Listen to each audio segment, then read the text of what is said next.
રેતીની લીજોમાં, કોરીઓમાં અને જીઆઈડીસીઓમાં મહિનો થાય એટલે ઉઘરાણું કરવા દરેક લોકો પહોંચી જાય છે. સાચી વાત છે કે ખોટી વાત છે? ઉઘરાણું કરવા દર વખતે હપ્તા લેવા બધી જગ્યાએ પહોંચી જાય છે, પણ લોકોની વચ્ચે કોઈ દેખાતું નથી. એટલા માટે જાગવાની જરૂર છે, જાગૃત થવાની જરૂર છે. અમે તમારી સાથે જ છે. જ્યારે પણ આ ઝઘડિયાના લોકોના ન્યાયની વાત હશે, અમે આગળ ચાલીશું, અમે પોલીસ સાથે લડીશું, પણ તમારા બધાના સહકારની જરૂર રહેશે અને બધા પર મને વિશ્વાસ છે કે બધા લોકો સહકાર આપશો ને બધા? બધી જ જગ્યાએ તમારે જ્યાં પણ એવું લાગે ત્યાં અમને બોલાવજો, પણ અમે તમારી સાથે જ છે. તમારી લડાઈ સાચી હશે, તમે સાચા હશો. જ્યાં પણ વહીવટી તંત્ર સામે લડવાનું થશે, જ્યાં પણ જે લોકો આપણને દબાવવાની વાત કરશે એમની સામે લડવાનું થશે, તો તમારા માટે રાતે 2 વાગે પણ ચૈતર વસાવા અને એમની ટીમ તમારી વચ્ચે આવવા તૈયાર છે. એટલા માટે જેટલા પણ યુવાનો આ વિસ્તારના ગભરાય છે, ડરે છે, આ લોકો ડરવાની જરૂર નથી. અમે બેઠા છે. કોઈ પોલીસમાં માયકા આંગલા આપણા લોકોને કોઈ પોલીસમાં હોય કે કોઈ ભાજપમાં હોય કે કોઈ સરકારમાં હોય, આજે મંચ પરથી કેમ છો, અમારા એક પણ આગેવાનને, અમારા એક પણ કાર્યકરને કોઈ ઝંઝેડાટ કરી છે તો આવનારા દિવસો એ આ વિસ્તારમાં એ લોકોને પણ અમે રોડ પર ઉઘાડા પાડીને અમે પણ અમારી રીતે એમને કાઢીશું. મિત્રો, લોકસભા આપણે લડ્યા છે, ખૂબ સારી રીતે લડ્યા છે. અમુક કારણોસર, અમુક સોર્સિસના લીધે આપણે હાર્યા છે, પણ રાજનીતિ આપણી પૂરી નથી થઈ. એકવાર આપણે હાર્યા છે પણ થાક્યા નથી. જ્યારે પણ અમારા યુવાનોને કોઈ છંછેડ છે, જે દિવસે અમે હઈશું તો અમારા યુવાનોના છંછેડનારાના પણ છોતરા અહીંયા કાઢી નાખીશું. ચૂંટણી પત્યા પછી ઘણા લોકો નાની મોટી બાબતમાં હેરાન પરેશાન કરે છે, પણ કોઈએ ડરવાની જરૂર નથી. અમે બેઠા છે. જ્યાં પણ હક અધિકારોની લડાઈ હશે, સાથે મળીને લડીશું. જે પણ આ વિસ્તારના યુવાનોને દબાવવાની વાત કરે છે, દબાવવાની બિલકુલ જરૂર નથી. અમે બેઠા છે. એટલા માટે જ આજના શુભ કાર્યક્રમમાં આપણે રાજપાડી ખાતે જે લોકોએ ઓફિસનું ઉદ્ઘાટન માટે અમને આમંત્રણ આપ્યું, અમને સન્માન આપ્યું, એમનો હું આભાર માનું છું. તમે ખૂબ સારી ઓફિસ અહીંયા બનાવી છે. અમે પણ અઠવાડિયાના 2 દિવસ મંગળવાર અને શુક્રવાર આપણા વિસ્તારના જે પણ આગેવાનોનું જે પણ નાનું મોટું કામ હોય, મંગળવાર અને શુક્રવાર હું પણ આવીને બેસીશ.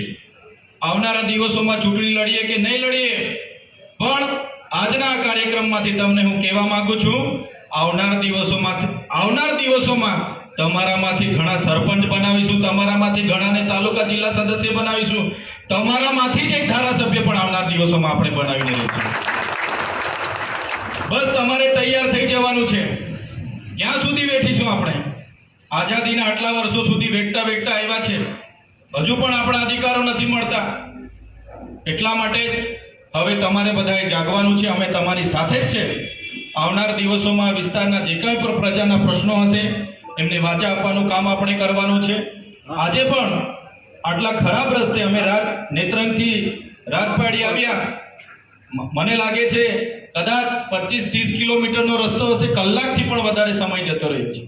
એવી રીતે અહીંથી તમે જોઈ લો, અહીંથી આપણે ભરૂચ જઈએ, મુલન ચોકડી ગોવાલી કેટલો ખરાબ રસ્તો છે. લાખો રૂપિયાના ટેક્સો આપણે ભરીએ છીએ ગાડી લઈએ પછી.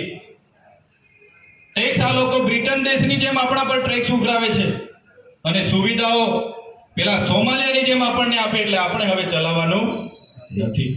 એટલા માટે આજે રોડનું આંદોલન પણ આપણે કરવાનું છે. દહેજનો રોડ તમે જોઈ લો, અંકલેશ્વરથી વાલિયા નેત્રંગનો રોડ જોઈ લો. જીએસટી ભરીએ, સીએસટી ભરીએ, ટોલ ટેક્સ ભરીએ, આરટીઓ ભરીએ, રોડ ટેક્સ ભરીએ. એક 12-13 લાખની ઠાર તમે લેવા જાઓ, ગાડી માત્ર 13 લાખની હશે, પણ બધા ટેક્સ ભરતા ગાડી તમને 18 થી 19 લાખમાં છૂટી થાય છે. છતાંય આપણને રોડની સુવિધાઓ નથી મળતી. ત્યારે હવે સરકાર સામે મૂંગા બેસવાની જરૂર નથી. હવે સરકાર સામે આપણે લડી લઈશું અને જે પણ પરિણામ આવશે, લડેંગે અને જીતેંગેના નારા સાથે આજે આપણે બધાએ રોડ પર ઉતરવાનું છે. અને આજના આ કાર્યક્રમમાં તમામ લોકો પોતાનો કિંમતી સમય આપીને અહીંયા ઉપસ્થિત થયા છો, ત્યારે ચોક્કસ આજે માત્ર ભાષણબાજી કરીને કે લડેંગે જીતેંગે, સરકાર મુર્દાબાદ જિંદાબાદ કરીને છૂટા નથી પડવાનું, પણ આજનો મેસેજ જે રાજપાડી ખાતે આપણું કાર્યાલય ચાલુ થાય છે, દરેક ગામમાં દરેક યુવાનોને દરેક વડીલોને, દરેક માતા બહેનોને પહોંચાડજો. દર મંગળવાર, દર શુક્રવારના રોજ કાર્યાલય પર અમે બધા બેસીશું. જેના પણ નાના મોટા પ્રશ્નો હશે, સરકારી યોજનાઓ હશે, ભરતીની યોજનાઓ હશે, જમીનોના મેટરો હશે, બધી જ પ્રકારની બાબતોને લઈને અમે તમને ન્યાય આપવાનું કામ કરીશું. આ વિસ્તારમાં આટલી મોટી જીઆઈડીસીઓ છે, છતાંય આપણા યુવાનોને રોજગારી નથી મળતી. એ બાબતે પણ ન્યાય આપવાનું કામ આપણી કાર્યાલયથી કરીશું. આ વિસ્તારોમાં જે પણ લોકો સાથે રોજગારી બાબતમાં